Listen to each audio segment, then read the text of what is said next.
Hello friends, welcome back to our channel exam diet.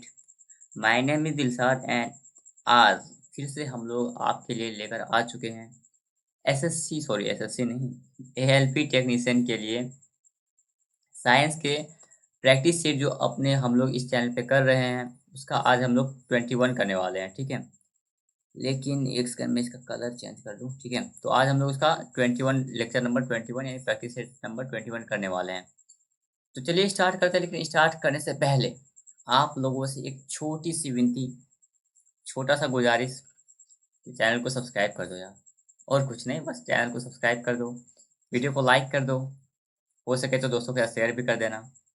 और इसमें जो क्वेश्चंस है वो परीक्षा पर आधारित है, ये बताने की जरूरत नहीं है, बार बार क्या ही बोलूँ। चलिए स्टार्ट करते हैं। पहला है आपका फर्स्ट क्वेश्चन, किसी वस्तु की गतिज ऊर्जा यानी कि काइनेटिक एनर्जी। ठीक है, और इसका अगर आपको पीडीएफ चाहिए तो वो आपको हमारे टेलीग्राम चैनल पे मिल जाएगा, और टेलीग्राम चैनल का नेम है एग्जाम डाइट। इसका लिंक आपको इस वीडियो की डिस्क्रिप्शन में भी मिल जाएगा, उसके थ्रू भी आप वहां से जा सकते हैं, या फिर आप डायरेक्ट टेलीग्राम पे जाइए और EXAMDINTE सर्च कीजिए, आपको वो चैनल मिल जाएगा। वहाँ पे इसका पीडीएफ भी मैं डाल दूंगा। ठीक है, तो क्वेश्चन क्या है, किसी वस्तु की गतिज ऊर्जा यानी किसी ऑब्जेक्ट का काइनेटिक एनर्जी और स्थितिज ऊर्जा मतलब पोटेंशियल एनर्जी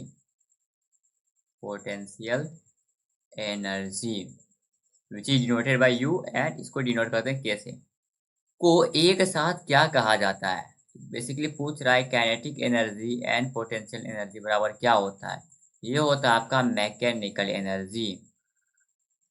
क्या होता है? मैकेनिकल एनर्जी विच मीन्स यांत्रिक ऊर्जा। इसको क्या बोलते हैं? यांत्रिक ऊर्जा। तो इसका आंसर हो जाएगा आपका ए नंबर, एक का ए। ठीक है, अगला देखते हैं, जब सिल्वर क्लोराइड को AgCl को सूर्य के प्रकाश में रखा जाता है, तो जब सिल्वर क्लोराइड को सनलाइट में रखा जाता है तो यह बनने के कारण किसके बनने के कारण भूरे रंग का हो जाता है? Silver ion, silver oxide, silver धातु या सिल्वर ऑक्जेलेट। तो इसका आंसर क्या होगा? इसमें सिल्वर धातु बन जाता है।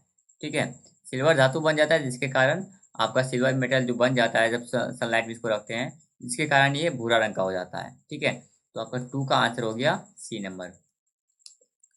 चलिए तीसरा देखते हैं, निश्वासन। निश्वासन डैश द्वारा होता है? फेफड़े की स्फीति द्वारा, फेफड़ों की अस्फीति द्वारा, वायु के अंतर शोषण द्वारा या पंजर की छूट द्वारा। तो निश्वासन जो होता है वो होता है फेफड़ों की अस्फीति द्वारा।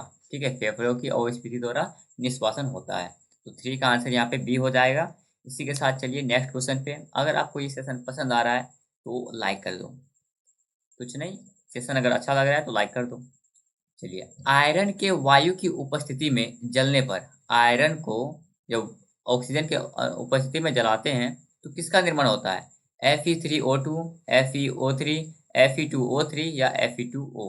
किसका निर्माण होता है बताओ? तो ये होता है आपका Fe2O3 का। ठीक है, फोर्थ का आंसर बी।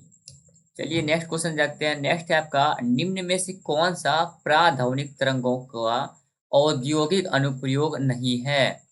किसी पौधे के शरीर से कीटनाशकों को प्रसर्य तरीके से हटाना, या धातुओं में दोषों की प्रसर्य पहचान, या छेद करना, या वंचित वंचित आकार में काटना, या प्रसर्य सफाई। तो ये सब जो है आपका, सॉरी ये तो नहीं है, ये तीनों तो आपका क्या बोलते हैं, इस पराध्वनिक तरंगों का औद्योगिक प्रयोग है। लेकिन औद्योगिक प्रयोग क्या नहीं है? तो वो है आपका किसी पौधे के शरीर से कीटनाशकों को प्रासर्य तरीके से हटाना, ये इसका औद्योगिक प्रयोग बिल्कुल भी नहीं है।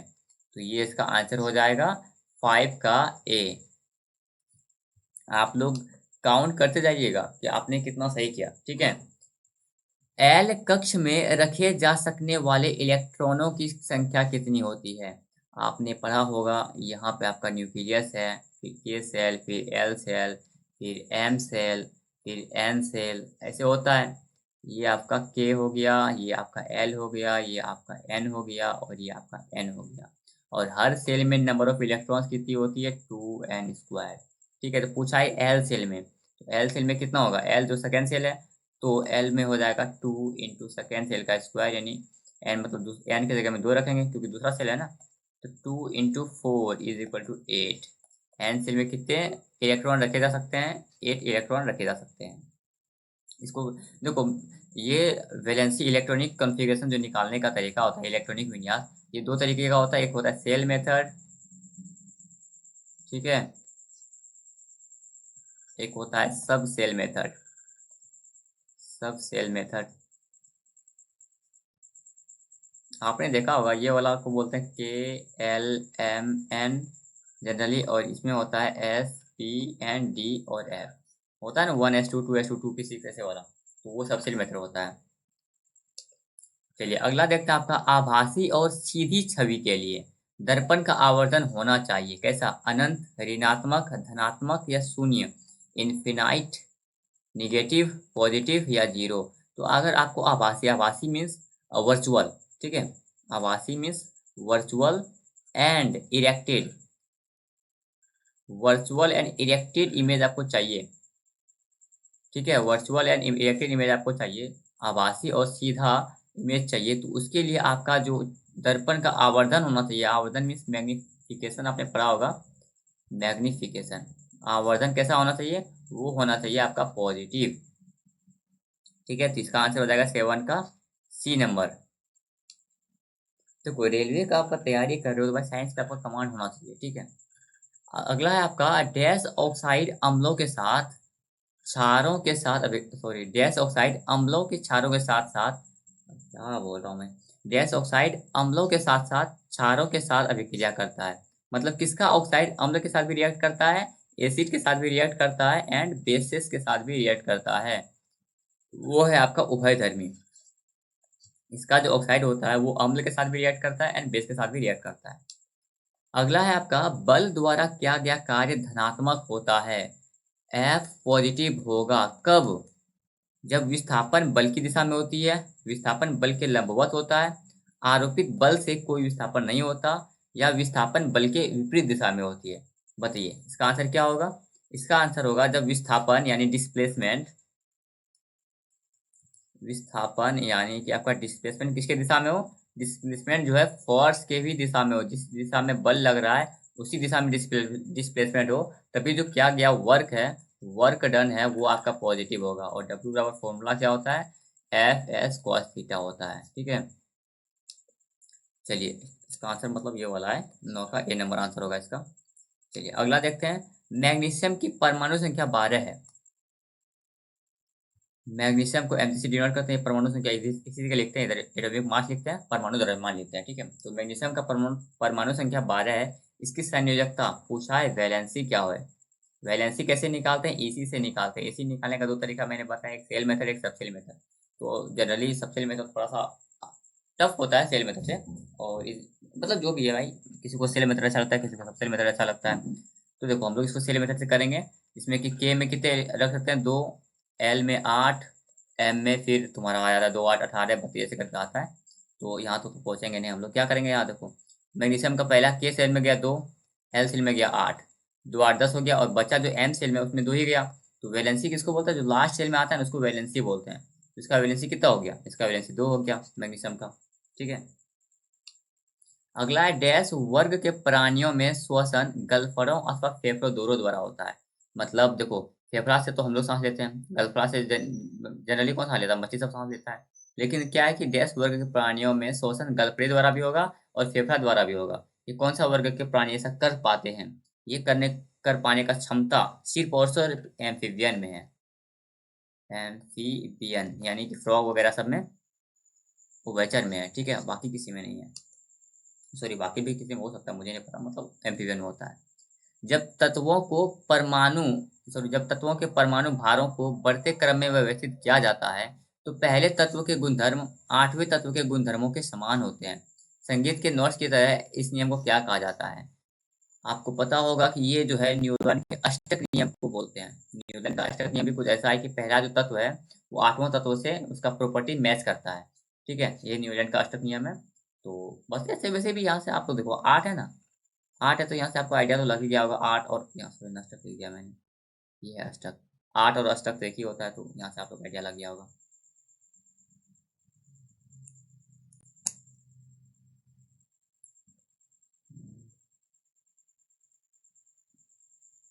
एक सेकंड रुको, थोड़ा सा ये लैपटॉप बहुत ज़्यादा हैंग करने लगा है मेरा।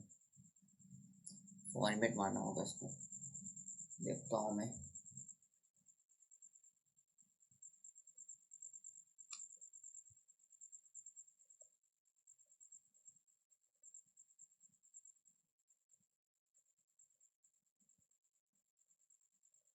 क्या हो गया भाई, हो जा हो जा। और 3 ही क्वेश्चन बचे हैं, ज़्यादा नहीं है।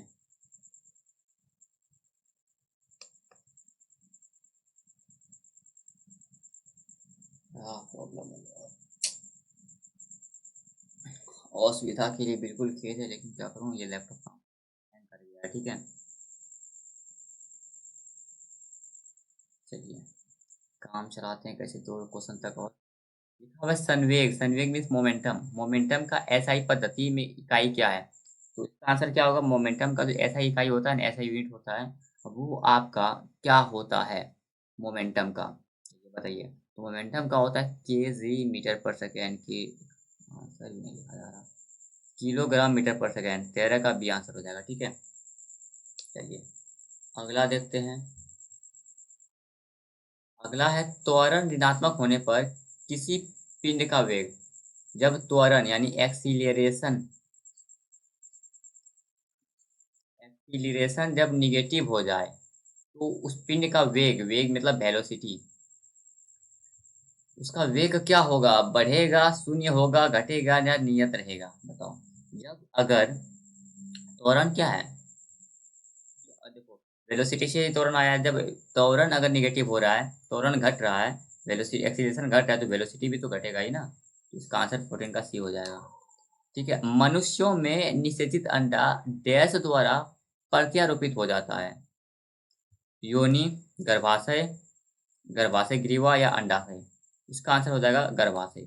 ठीक है, तो चलिए आप लोग यहाँ से सेशन कंप्लीट होता है। आप लोग बताइए कि 15 में से आपका क्या स्कोर रहा। ठीक है, 15 में से आपने कितना स्कोर किया ये बताइए। साथ में ही अगर आपके पास कोई सजेशन है, कोई भी सजेशन हो, तो ज़रूर हमें बताइएगा। चाहे वो यूट्यूब के कमेंट सेक्शन के थ्रू या फिर आप टेलीग्राम पे जाके हमें बता सकते हैं। ठीक है, ये आप कमेंट करके ज़रूर बताइएगा। कोई भी अगर आपको सजेशन हो कि और इसको बेटर कैसे कर सकते हैं, या जो भी सजेशन हो आपके पास, तो वो ज़रूर बताइएगा कमेंट के थ्रू। बाकी अगर आपने अभी तक हमारे चैनल को इतने बार बोल चुका हूँ सब्सक्राइब नहीं किया, सब्सक्राइब कर लो, दोस्तों के साथ शेयर कर दो। और अगर आपने यहाँ तक वीडियो देख लिया है, उम्मीद है आपको पसंद ही आया होगा, तो लाइक भी कर ही दो। ठीक है, मिलते हैं आपसे अगले सेशन में, तब तक के लिए जय।